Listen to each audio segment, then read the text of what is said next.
Hello दोस्तों, कैसे हो यार सारे। मैं आप सभी को वेलकम करता हूँ आप सभी के favourite YouTube channel JR college में। दोस्तों, मेरा नाम है गौरव मुंद्रा। मैं 11th एंड 12th के बच्चों को एसपी एंड ओसीएम ये दो सब्जेक्ट्स पढ़ाता हूँ। कैमरा के पीछे बच्चा कह रहा है भाई मेरा तो ओसीएम हो चुका है, अब तू बस एसपी की बातें कर। ठीक है मेरे दोस्त, मैं आपके लिए एसपी के वीडियो लेके आ चुका हूँ। इस वीडियो में हम क्या करने वाले हैं, हम एसपी के मोस्ट इंपॉर्टेंट लेटर्स के ऊपर डिस्कशन करने वाले हैं। सेकंड थिंग, मैं आपको एक लेटर कैसे आप एग्जाम में प्रेजेंट करोगे उसके ऊपर भी थोड़ी सी बातचीत करने वाला हूं। इससे पहले आई होप सारे एसपी के पीडीएफ एंड नोट्स आप सभी के पास है, आप सभी के पास वन शॉट का एक्सेस है, आप सभी के पास वन लेक्चर्स जो है हमारे उसके भी एक्सेस है।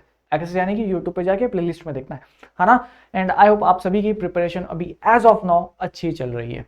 अब हमारी तरफ से और क्या मिलने वाला है तो वो है दोस्तों, देखो अपना अब देखते हो मैं आपको एक समरी देता हूं अब तक क्या क्या आ चुका है for your exam preparation. Strategy video आ गई, अब वो देख के मतलब नहीं, क्योंकि अब तो एग्जाम करीब आ चुका है।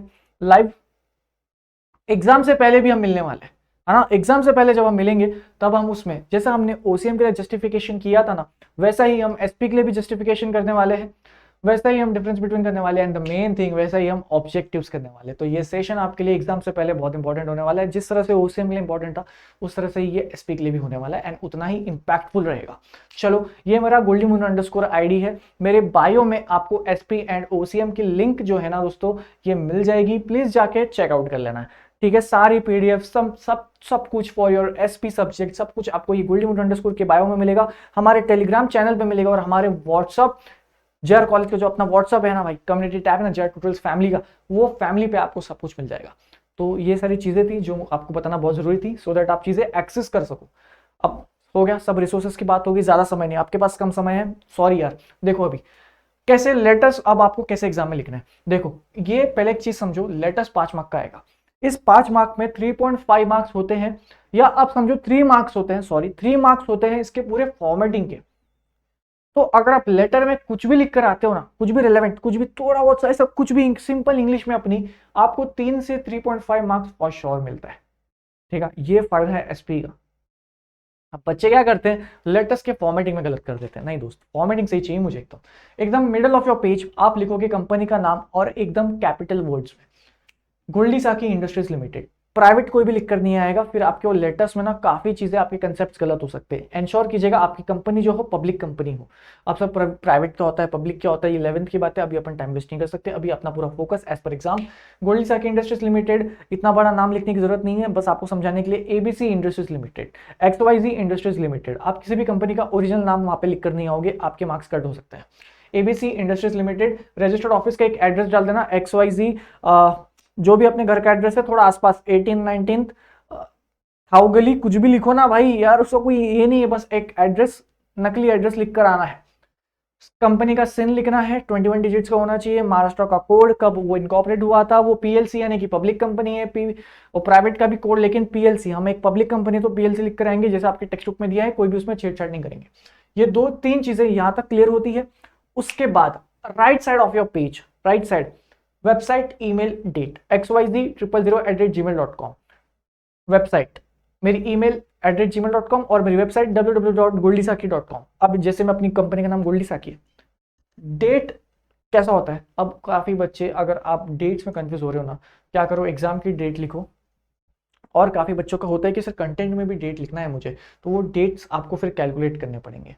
और जो मैं लेटेस्ट बता रहा हूं, अगर आप वो लेटेस्ट प्रैक्टिस कर रहे हो तो अभी से ही कुछ ऐसे डेट्स फिक्स करके रखो कि ये डेट है, आज से 7 दिन पहले, आज से 30 दिन पहले आपने अभी से ही प्रैक्टिस कर ली डेट्स की, कि अगर एग्जाम में ये क्वेश्चन आएगा मैं वही डेट लिख कर आऊंगा। बच्चा का ऐसा ऐसा कौन सा क्वेश्चन है जो हमें पता है पहले से ही आने वाला है, मुझे बताओ ना, सो दैट मैं प्रैक्टिस कर लूँ। इसी वीडियो में बताऊंगा, टेंशन ना ले। तो क्या है यहाँ पे, फोन नंबर, आपको कोई भी फोन नंबर कितने 10 डिजिट्स का होता है, तो 1398 ऐसा कर करके 10 तक पहुंच जाना। 10 11 नहीं होना चाहिए, फिर वो फॉर्मेटिंग गलत हो जाती है। चेकर का दिमाग खराब हुआ तो उसका आधा मार्क काट लेगा। Fax number, reference number, basically इस बच्चे को एक डाउट था कि सर रेफरेंस नंबर क्या होता है। भाई देख, रेफरेंस नंबर ना अपने रिकॉर्ड के लिए होता है।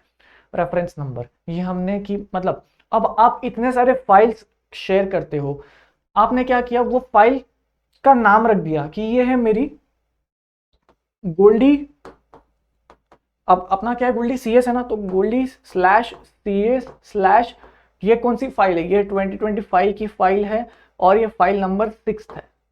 ये है मेरा रेफरेंस नंबर। इसका कोई सेटअप नहीं है, ये आपकी नेमिंग स्टाइल है। अब मुझे अपनी ये फाइल ढूंढनी होगी ना, तो मैं सर्च फोल्डर में जाऊंगा, ये नंबर लिखूंगा और मेरी ये जो लेटर है ये सामने आ जाएगा। ये लेटर का रेफरेंस नंबर होता है। ये आप लेटर को कैसे ढूंढ सकते हो? क्या एक लेटर होता है क्या? नहीं ना, लाखों लेटर होते हैं। आप हर एक लेटर को ऐसे नंबर देते हो, तो ये वो नंबर है बस। इसमें कोई लॉजिक नहीं है इसका कि अरे क्या क्या आप बात कर रहे हो कि याद करना पड़ेगा, कोई कंसेप्ट नहीं है। ये एक तरीका है, लोग इस तरह से कॉर्पोरेट में सेव करते हैं फाइल्स को।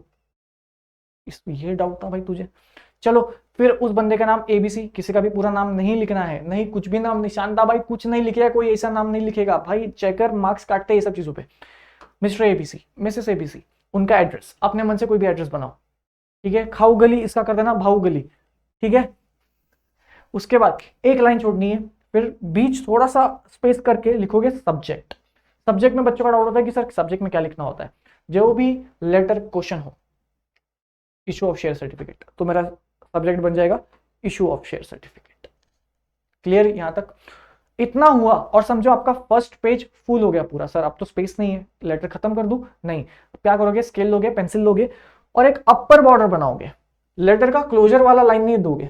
देखो आपको दिख रहा है मेरा लास्ट का लाइन नहीं है, आपको दिख रहा है, इसका मतलब ये है कि मेरा लेटर कंटिन्यू है to the next page. Clear इतना? अब समझो मेरा सेकंड पेज आ गया। अब मैं स्टार्ट करूंगा एक लाइन छोड़ के, डियर मैडम, डियर सर, कोई दिक्कत नहीं। मैडम का जो एम होगा उसके नीचे से आपको पैराग्राफ स्टार्ट करना है और ये पैराग्राफ फिर आप ट्राई करना 2 पैराग्राफ करो। और अगर आपको लगता है कि नहीं सर मैं टेबल बनाऊंगा, तो बहुत अच्छी बात है, एक पैराग्राफ बनाओ, फिर टेबल बनाओ, फिर एनक्लोजर डाल देना, मतलब लास्ट लाइन लिख देना बस। ठीक है, कर लोगे ऐसा?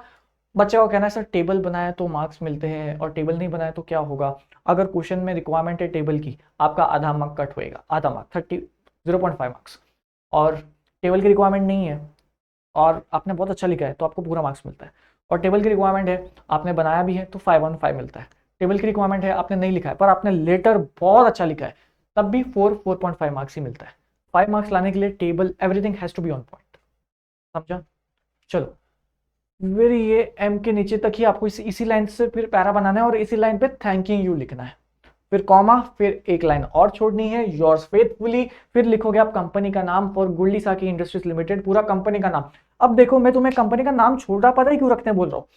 टाइम वेस्ट थोड़ी करूंगा कंपनी नाम लिखते हुए, इसके तो मार्क्स भी नहीं है, ये तो बस फॉर्मेटिंग का पार्ट है, मैं इसको छोड़ नहीं सकता, मुझे लिखना ही पड़ेगा तभी मार्क्स मिलेगा। मेरे को बाकी आंसर्स भी लिखने हैं, इसलिए नाम छोटा लिखो, ABC industries limited. ABC industries limited, sign XYZ12, नहीं नंबर कैसे होता है, ABCDEYG, ऐसा कुछ थोड़ा सा लंबा सा नाम लिख देना और नीचे लिख देना कंपनी सेक्रेटरी, क्योंकि एक कंपनी को रिप्रेजेंट जो करता है वो होता है कंपनी सेक्रेटरी। तो जो कंपनी सेक्रेटरी होता है वो लोगों को कंपनी के बिहाफ में लेटर्स देता है, लोगों को, शेयर होल्डर्स को, डायरेक्टर्स को, या कोई भी आउटसाइडर हो, वो कम्युनिकेट करेंगे तो किससे करेंगे? Company secretary will be the one who will be communicating with them on the behalf of the entire organisation. चलो, अभी क्या है भाई, मोस्ट इंपॉर्टेंट लेटर्स के क्वेश्चंस मैंने आपके सामने डाल दिए हैं। ये 6 लेटर्स हैं, ये 6 लेटर्स में से ऐसा हो सकता है कि तीनों ही आ जाए और ऐसा हो सकता है कि कोई 2 बन जाए और एग्जाम में आपको 2 ही लिखना है। तो ये 6 लेटर्स आपको बहुत अच्छे से प्रैक्टिस करना है एंड टेंशन मत लो, ये 6 में से आ जाएगा, आ जाएगा, आ जाएगा, ये 6 में से आ जाएगा। लास्ट टाइम इसमें से 2 क्वेश्चंस मैंने स्किप किए हैं। सीन ये है ना कि वो 2 क्वेश्चंस लास्ट टाइम रिपीट हुए थे, मतलब वो लास्ट टाइम 2025 में आ चुके थे, तो आई फील वो नहीं आएंगे इस बार। इतना भी बुरा नहीं करेंगे तुम्हारे साथ के लेटर्स ही रिपीट कर दे, नहीं नहीं, इतना थोड़ा तो रिस्क लेना पड़ेगा ना। तो मैं चाहूंगा आप ये 6 लेटर्स को पूरी जान लगाकर एफर्ट ले लो, ये 6 में से मिल जाएगा आपको एग्जाम में फॉर श्योर। ठीक है दोस्तों, स्क्रीनशॉट ले लो इस चीज का, ठीक है। इसको अच्छे से प्रैक्टिस करो, हर बार सोने से पहले 2-2 लेटर्स भी प्रैक्टिस करोगे तो I hope you will be like killing this. And अब फिर मिलते हैं एग्जाम के दिन, एग्जाम के दिन अर्ली इन द मॉर्निंग आपके ऑब्जेक्टिव्स के सेशन के लिए। अपना मेन फोकस होने वाला है ऑब्जेक्टिव सेशन, जैसा हमने ओसीएम के लिए लिया था वैसा ही हम इसके लिए एसपी के लिए भी लेंगे। ठीक है दोस्तों, एंड फिर एसपी को भी हम टाटा बाय बाय कर देंगे। जिस तरह से हमने ओसीएम को करा है, जिस तरह से हमने ओसीएम के पेपर को फाड़ा है, उस तरह से ही दोस्तों हम एसपी को भी, ठीक है। और इस जर्नी में आप अकेले नहीं हो, आपका भाई भी आपके साथ है, आपको बस अब मेहनत करनी है। अब ये मेहनत आपके पास है। अभी भी अगर आपको लगता है कि कुछ कंसेप्ट मुझे क्लियर नहीं है तो please connect me on my Instagram. भाई मैं लगा पड़ा हूँ यार अपने एंड से भी, आप मानोगे नहीं दोस्तों, Goldi Munna underscore and I hope आप समझते हो कि हम भी कितने एफर्ट्स ले रहे हैं आप सभी के लिए। तो मैं चाहूँगा आप प्लीज़ मुझे यहाँ पे आके प्यार बांटे। आपका वो जो मोटिवेशन होता है, आपका जो सपोर्ट होता है, वही हमारे लिए मोटिवेशन है। हमको चार्ज तो कर नहीं रहे हैं, तो ये एक समथिंग है which we require from your end. अगर आप सपोर्ट नहीं करोगे तो एक आदमी जो होता है ना, कोई भी हो, थोड़ा सा वीक हो जाएगा कि यार मुझे कोई देख नहीं रहा है, वो हिम्मत हार जाता है। तो बेसिकली आपका जो प्यार है वो हमें हिम्मत देता है कि नहीं, we can continue, we can continue. क्योंकि ये ऐसा कोई सोर्स तो है नहीं मेरा कि मैं इसमें बहुत पैसे कमा रहा हूँ, ऐसा तो कुछ है नहीं भाई। मेरे पास एक्टिवा है भाई, वही चला रहा हूँ 8 साल से। तो ये जो कुछ कमा नहीं रहा हूँ मैं, तुम्हारे प्यार के अलावा मेरे पास और कुछ नहीं है। तो तुम्हारा प्यार जो है मुझे यहाँ पे भी चाहिए। ठीक है दोस्तों, असली में तो आप देते हो, यहाँ पे भी। चलो दोस्तों, मिलता हूँ आप सभी से अगली वीडियो में। तब तक के लिए गुड बाय, टेक केयर, जय Hind, all the best for your examinations. Exams आपके बहुत अच्छे जाने वाले, क्योंकि आपका भाई है आपके साथ, आपके परिवार, आपके दोस्त है आपके साथ। अब सिर्फ आपको कॉन्फिडेंटली सब कुछ पढ़ना है, प्रैक्टिस करना है अच्छे से। सब कुछ available is on this channel, particular channel, and you don't have to go anywhere else. आपका भाई आपके साथ है। All the best for your examination, do well, all the best guys. जय हिंद, भारत माता की जय। मिलता आप सभी से लाइव स्ट्रीम में, और मिलता आप सभी से आपके एग्जाम से कुछ घंटे पहले, जब हम objectives, difference between and justification का फास्ट पेस करने वाले, जस्ट लाइक OCM। चलो दोस्तों, बाय बाय।